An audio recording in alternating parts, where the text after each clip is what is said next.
శ్రీమతి దగ్గుబాటి పురంధరేశ్వరి గారిని మాట్లాడాల్సిందిగా ఆహ్వానిస్తూ ఉన్నాను.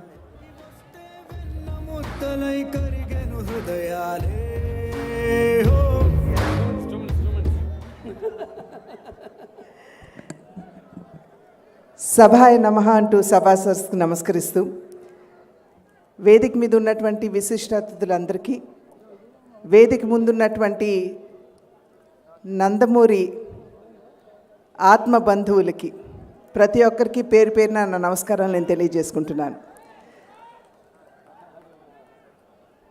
సాధారణంగా రక్త సంబంధికులు అంటే ఏదో ఒక అపేక్ష ఉంటుంది అవతల వ్యక్తి మీద.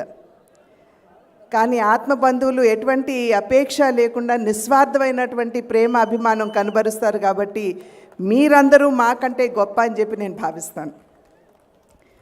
నందమూరి తారక రామారావు గారి శత జయంతిని నిర్వహించుకుంటున్నటువంటి సందర్భంలో ఇటువంటి సభలు సమావేశాలు నిర్వహించుకుంటున్నటువంటి నేపథ్యంలో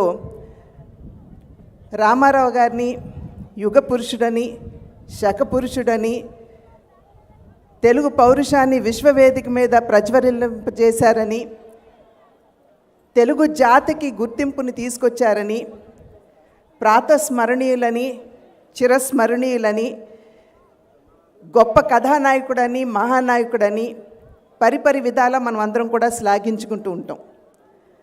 అయితే ఇవన్నీ కూడా మన పై తరాల వారికి, మన తరానికి, బహుశా మన తర్వాతి తరం వారికి ఖచ్చితంగా తెలిసినటువంటి విషయాలు. భావి తరాల వారికి రామారావు గారి ఔచిత్యాన్ని గుర్తు చేయవలసినటువంటి బాధ్యత, తెలియజేయవలసినటువంటి బాధ్యత ఖచ్చితంగా మనందరి మీద ఉన్నది అని చెప్పి నేను భావిస్తాను. నందమూరి తారక ముద్దు బిడ్డ అని చెప్పి మనందరికీ తెలుసు.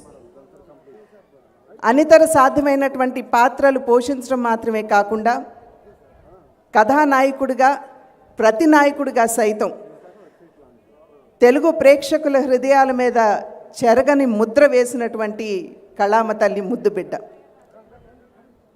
ఈ సందర్భంలో అక్కినేని నాగేశ్వరరావు గారు, నాగ చైతన్య గారు, సుమంత్ లేరు. కానీ మేము గౌరవంగా బాబాయ్ అని పిలుచుకునేటువంటి అక్కినేని నాగేశ్వరరావు గారు చెప్పినటువంటి మాటలు ఖచ్చితంగా ఇక్కడ గుర్తు చేసుకోవాలి. నాగేశ్వరరావు గారు వారు తెలుగు చలనచిత్ర రంగంలో అడుగుపెట్టినటువంటి సందర్భంలో చలనచిత్ర రంగానికి గుర్తింపు ఉండేది కాదని, నటీనటులని చిన్నచూపు చూసేవారని, కేవలం మొహానికి రంగు పూసుకునే వారిగా వారని చెబుతూ వారికి పిల్లనివ్వాల్సినటువంటి మేనమావ కూడా వారు నటుడిగా చలనచిత్ర రంగంలో ఉన్నటువంటి నేపథ్యంలో పిల్లనివ్వటానికి కూడా నిరాకరించారు అని చెప్పి వారు చెప్పడం జరిగింది. అయితే నందమూరి తారక రామారావు గారు, నాగేశ్వరరావు గారు ఈ ద్వయం వారి అకుంఠిత దీక్ష ద్వారా,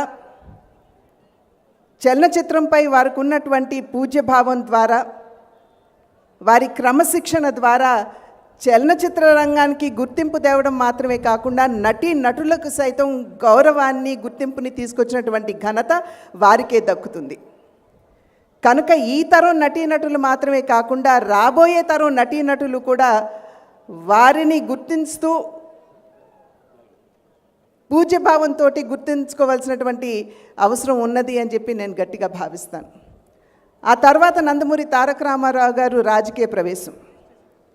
అప్పటి వరకు కూడా పదవి అన్నది కేవలం అధికారం చలాయించడానికి మాత్రమే అన్న భావన ఉన్నటువంటి పరిస్థితుల్లో పదవి ద్వారా సంక్రమించినటువంటి అధికారాన్ని సేవ చేయడానికి వినియోగించుకోవచ్చు అనేటువంటి ఒక సరికొత్త నిర్వచనాన్ని రాజకీయాలకి పలికినటువంటి మహానేత నందమూరి తారక రామారావు గారు.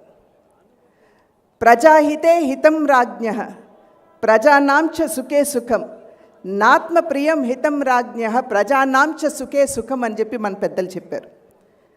అంటే దీని అర్థం ఏమిటంటే పాలకుడు అనేటువంటి వాడు తనకి నచ్చినది, తనకి ఆమోదయోగమైనటువంటి పనులు చేయరాదు.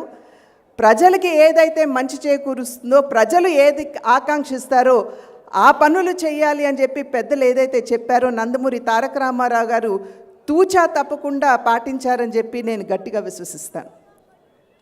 పరిపాలనని ప్రజలకి చేరువ చేస్తూ మాండలిక వ్యవస్థని తీసుకొచ్చిన ఆకలితో అలమటిస్తున్నటువంటి పేదలకి కిలో 2 రూపాయలు బియ్యం అందించిన, ప్రకృతి వైపరీత్యాలకి పదే పదే నెత్తి మీద నీడని పేదలు పోగొట్టుకుంటున్నటువంటి సందర్భంలో వారికి స్థిరమైనటువంటి నివాసాలని పక్కా గృహ నిర్మాణం ద్వారా అందించిన, మహిళలకి ఆస్తిలో సమాన హక్కు, స్థానిక సంస్థల్లో రిజర్వేషన్లు ఇస్తూ మొట్టమొదటి మహిళా విశ్వవిద్యాలయం పద్మావతి విశ్వవిద్యాలయాన్ని స్థాపించి మహిళల పట్ల వారికి ఉన్నటువంటి గౌరవాన్ని చాటుకున్న, నైరాశ్యంలో కూరుకుపోయినటువంటి రైతన్నలకి 50 రూపాయలకే హార్స్ పవర్ విద్యుత్తుని అందించి నేను సైతం రైతు బిడ్డని అని చెప్పి వారికి అండగా నిలిచిన,